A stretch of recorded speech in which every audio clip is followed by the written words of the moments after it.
आगे बढ़ो, हम तुम्हारे साथ हैं। बंडू काका तुम आगे बढ़ो, हम तुम्हारे साथ हैं। बंडू काका तुम आगे बढ़ो, हम तुम्हारे साथ हैं। या गेंड्याच्या कातडी असलेल्या कंपनीचा निषेध करण्याकरता आपण सर्व या ठिकाणी पुढे पुढे जाऊ द्या, पुढे जाऊ द्या, बसा बसा, पुढे या, रिक्षा पुढे या। बंडू काका तुम आगे बढ़ो,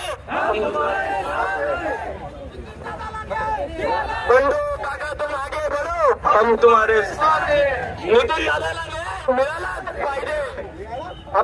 असा अतिशय निंदनीय प्रकार आहे जो नितीन पवार जो कंपनीकडे कामगार म्हणून वर्कर होता आणि ह्या कंपनीचा अपघात झाला त्यावेळेस या अपघात झाल्यावर त्या व्यक्तीला न्याय मिळायला पाहिजे होता पण अद्याप न्याय मिळाला नाही आणि त्यांना भरीव शासनाने त्यांनी कंपनीने मदत द्यावी त्याच्यासाठी आमचं सार्वजनिक एकता मंच या संघटनेच्या माध्यमातून आम्ही 12 बुलत मित्रमंडळाला पाठिंबा देतो आणि बंडू काका हे गोरगरीब जनतेसाठी कोणाचं झोपडं जळालं तिथे जाणे मताळी म्हणजे अतिशय गरीब लोकांना भेटी गाठी देऊन असा बंडू काकांनी या नितीन भाऊंवर जो आवाज उचलला त्या नितीन भाऊंना 100% न्याय मिळेल आणि कंपनीने न्याय न दिल्या इथून पुढे कठोर आंदोलन करण्यात येईल हे आज आम्ही बंडू काकांच्या मार्गदर्शनाखाली कंपनीला जाहीरपणे सांगतो।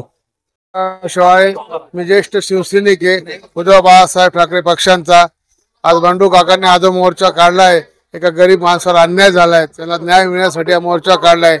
मालेगाव तालुक्यात जिथे जिथे अन्याय झालाय हे नुकसान भरपाई झाले असेल कोणाचं घर आगीमध्ये जळालं असेल गॅसचा स्फोट झाला असेल सर्वप्रथम बंडू काकाच जाऊन जातात बाकी या तालुक्यात कोणीच जाऊन जात नाही असं माझं प्रामाणिकपणे मत आहे। आज परत MSCB मोर्चा काढलाय मालेगाव शहरात 80% कामगार वर्ग आहे आणि गोरगरीब लोकांना याचं बिल फार वाढून येतंय। पहिले 1000 रुपये यायचं 3,000 रुपये बिल यांचं वाढून येतंय। यांच्या ऑफिसला गेलं ते म्हणतात या टेबलावर जा त्या टेबलावर जा हे साहेब रजेवर आहे आज मी उद्या येतील हा प्रकार कुठले तरी आता थांबलाच पाहिजे। हा प्रकार थांबला नाही तर आम्ही कायदा हातात घेऊन या MSCBच्या अधिकाऱ्यांच्या तोंडाला काळं पासू। जय हिंद जय महाराष्ट्र। संदर्भातच बोलणं आहे आम्हाला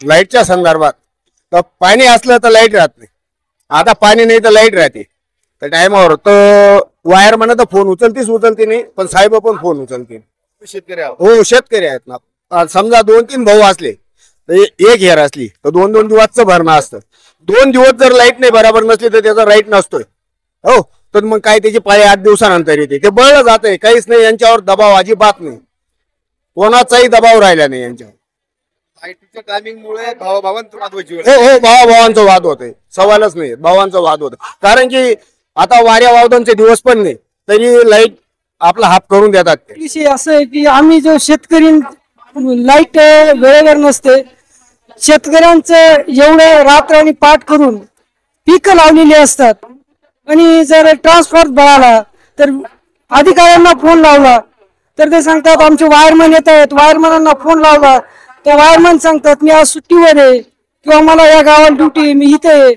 आणि या शेतकऱ्यांकडे कोणाचंच लक्ष नसतं आणि आमचे पिकं हे नादुष होतात।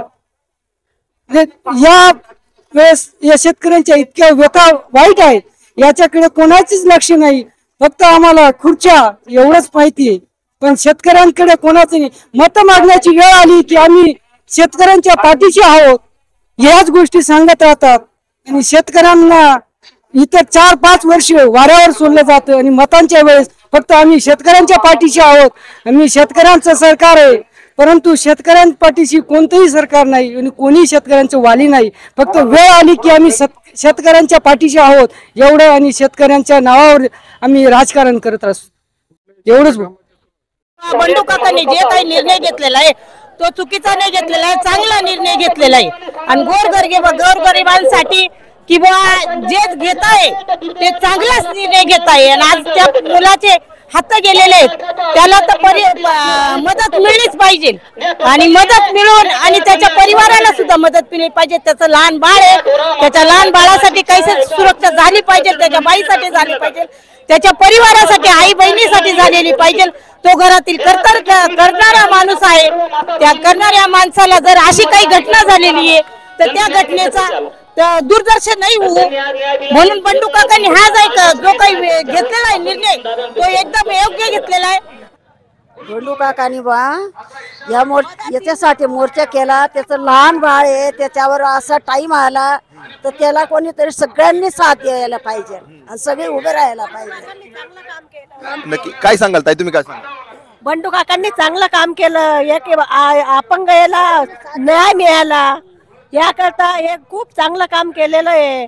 ते सर्वांना जमा केलं महिलांना. हे खूप चांगलं काम केलेलं आहे बंडू काकांनी. हे असे आम्ही 2 शब्द बोलून माझी तब्येत बरोबर नाही तर मी हे सर्वांनी साथ द्यायलाच पाहिजे. नितीन भाऊंना सर्वांनी साथ द्यायलाच पाहिजे, न्याय मिळालाच पाहिजे. ताज्या व महत्त्वाच्या बातम्या बघण्यासाठी प्ले स्टोअर वर जा, प्रबलभूमी ॲप डाउनलोड करा व या धावपळीच्या जीवनात अपडेट राहा.